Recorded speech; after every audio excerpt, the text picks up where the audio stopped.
Aquaman number 40, Dan Abnett writing, Joe Bennett on the art. I've got a confession to make here.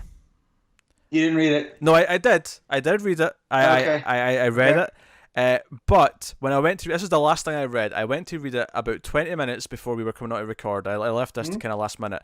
And I looked at the cover and went, shit, I was supposed to read the Suicide Squad from last week so that I could No. understand this. I didn't have time for that. So I read this on its own, despite having not read the previous Suicide Squad.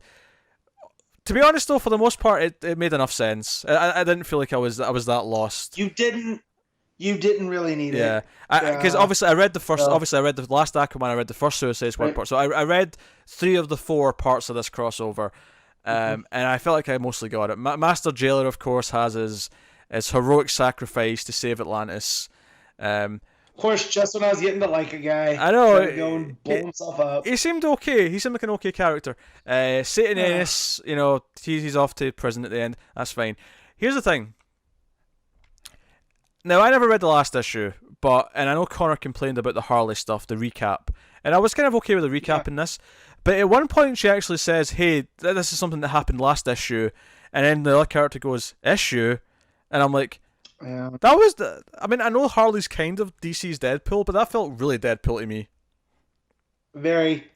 It's almost as if Abnett. Almost there's no rules to writing Harley. You just do whatever you want.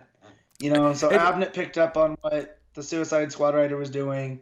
yeah, Uh, it felt like as much as Harley is kind of like the Deadpool of DC, she doesn't outright break the fourth wall as much. At least, I mean, I don't read her solo books, so maybe she does all the time in that. mhm. But I'm not used to her actually just outright referring to the comic as the last issue kind of thing.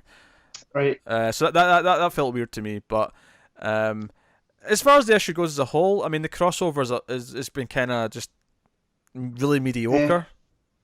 Yeah. Yeah. It feels like there's no stakes. Or like, yeah, they might blow up Atlantis, but we kind of know that the drowned. What's it called? Drowned Drowned Earth. something.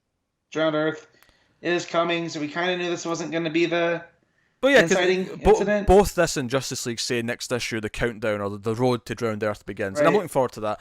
I feel like I don't Yeah. I can't even blame Abnett for this because Abnett's been really good in Aquaman for the last Yeah. good while. Like I think honestly his run as a whole I've really liked. I mean it was a little bit shaky Yeah. an arc here or there, but because even the stuff before the big issue 25 with the Cedric Yeah. art, even before that it was really picking up with some of the stuff before it. So um, Yeah, well, the Aquamarine stuff, like, I'm glad you yeah. had me go back and read that. That was a lot of fun.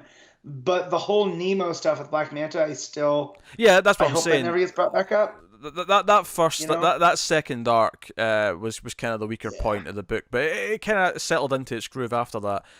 Um, definitely. that this arc though, this crossover, it feels like this is really not on Abner or even Rob Williams. It just feels like a filler crossover because we had Hmm. 2 months of books to kill before we got to Drowned Earth, and then obviously we're getting a new writer, a new team on Aquaman. This just kind of feels like we need to churn out a couple of issues Yep. before things change, and it kind of has that feeling to it. It doesn't really feel like anything of consequence happens. I mean, maybe the fact that it ends with Mira and Waller kind of like having this mutual understanding of we both have to run things, Hmm. and maybe we'll talk again just to almost as friends just to keep the peace. Yeah. That's an interesting idea, and maybe they'll do something with that at some point. But I don't think Yeah. so. I mean, maybe in Yeah, they have a Suicide Squad. diplomatic understanding. Yeah, I maybe. like I like that they leave it that way. Yeah, maybe it's a Suicide Squad thing going forward, but I don't feel like the Conics run is going to be dealing with this. No. I wouldn't have thought so anyway. That's just a guess, but doesn't feel like it. Yeah. Yeah. Um, yeah. So yeah, I mean, Yeah. Art was just kind of there. It looked fine. I thought it was kind of rough. Nothing. Like not the worst ever by any means, but No. I thought there was faces here or there that felt off, body kind of measurements that just felt a bit off proportion Yeah. wise, and Dolphin didn't look as good as she could. I'll yeah. just put it that way. I, You I know. I like Killer King Shark and Killer Croc fighting. Uh, yeah. I enjoy that It's pretty good. as a concept. Um, Yeah. but it's the thing. I like that Waller kind of had a plan the whole time to, like, even though it was like, oh, she's the one who said, oh, it's just a nuke, and she lied to them.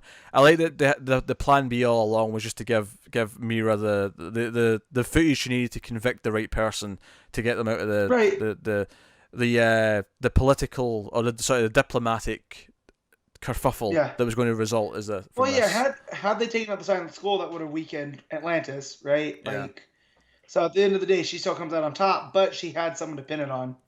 You know, it was this guy who was anti-Atlantean. Yeah. You know, so she gets to keep her hands clean, even though she probably orchestrated everything, which is what you want in the wall. You know, she's a very complex character. Yeah. But yeah, overall, it was just kind of. I mean, and obviously you could say, hey, maybe you don't love it as much because you missed an issue, and I did, and that's fair. But I didn't really. I wasn't super I into the read them first all. 2 issues anyway, so. I Yeah, mean, I read them all. You're not far off, man. You're fine. And you didn't have to read an extra issue of Suicide Squad. so yeah, So. yeah, I've lucked out. Nothing about this made me want to go back and fill it in, so I'm Nope. good. But yeah, so I'm gonna leave it there. There wasn't much to really add to this. It's not an exciting issue. Its crossover wasn't exciting. I'm looking forward to the Drowned Earth build up because obviously we're like join Justice League, and I'm looking forward to the Comics run. But so if we're rating this, then what you throwing it? 6.5. Like the art's super sketchy. Like again, it's okay, but not Yeah, barely passable. And the story, it's kind of a whimper. yeah, I'm going straight 5 again for this one.